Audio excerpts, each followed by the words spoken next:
कुरळप येथील मृत्यू प्रकरणी इस्लामपूर उपविभागीय अधिकारी चव्हाण यांना माने कुटुंबियांनी आणि तालुक्यातील विविध पक्षांच्या नेत्यांनी घेराव घातला।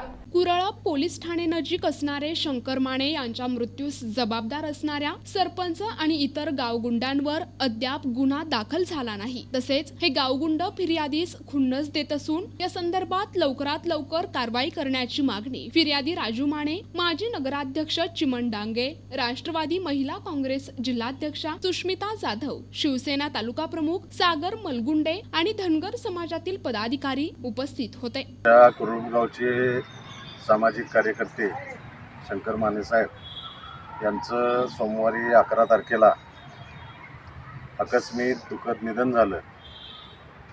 हे निधन नॅचरल नसून थोडंसं घातपाताचं शक्यता आम्हाला वाटते, म्हणून आम्ही आज माननीय उपविभागीय पोलीस अधिकारी चव्हाण साहेब यांना सगळे आम्ही समाजाचे आणि राष्ट्रवादीचे सर्व कार्यकर्ते, शिवसेनेचे सर्व कार्यकर्ते आम्ही आज साहेबांना भेटून या प्रकरणाची चौकशी निपक्षपातीपणे व्हावी असं आम्ही आज विनंती करायला आलतो।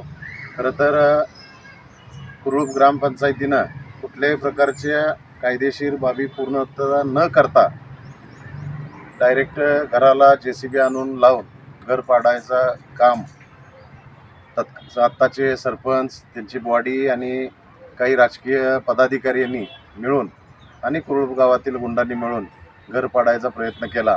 त्यावेळेला शंकर माने साहेब रिक्वेस्ट करत होते की 2 दिवस मला वेळ द्या, मी सगळी व्यवस्था करतो, तोपर्यंत थांबा। पण पुन्हा त्यांचं एवढी विनंती करूनसुद्धा न ऐकता त्यांना धक्काबुक्की करून खाली पाडलं आणि घर पाडायचा प्रयत्न कुरळप ग्रामपंचायतीनं केला। खरं त्या धक्क्यात त्यांना जागेवरच त्यांचा मृत्यू झाला, परंतु तिथल्या डॉक्टरांनी सुद्धा त्यांना पुढे उपचारासाठी पुढं न्या म्हणून सांगितलं आणि नंतर राष्ट्रात गेल्यानंतर त्यांचा डॉक्टरांनी मृत्यू झाला असं घोषित केलं।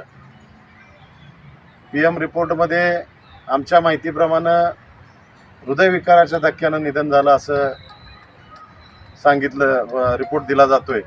पण खरं तिथं त्यांना मारहाण झाली आणि त्या मारहाणीत त्यांना तीव्र स्वरूपाचा घर पाडत असताना धक्का बसला आणि त्या धक्क्यातच त्यांना हृदयविकाराचा झटका आला। तो झटका येण्याचं कारण काय आहे हे पोलिसांनी शोधावं आणि जे संबंधित कोण असतील त्यांच्यावर कठोर कारवाई व्हावी अशी आमची सगळ्यांची धनगर समाजाच्या वतीनं मागणी आहे।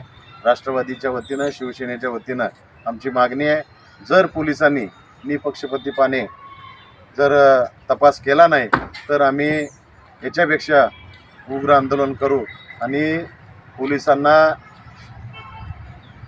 त्यांची जी बदनामी होणार आहे ते बदनामी होऊ न देता त्यांनी तपास करावा अशी आता विनंती करायला आम्ही DYSP साहेबांना आलतो।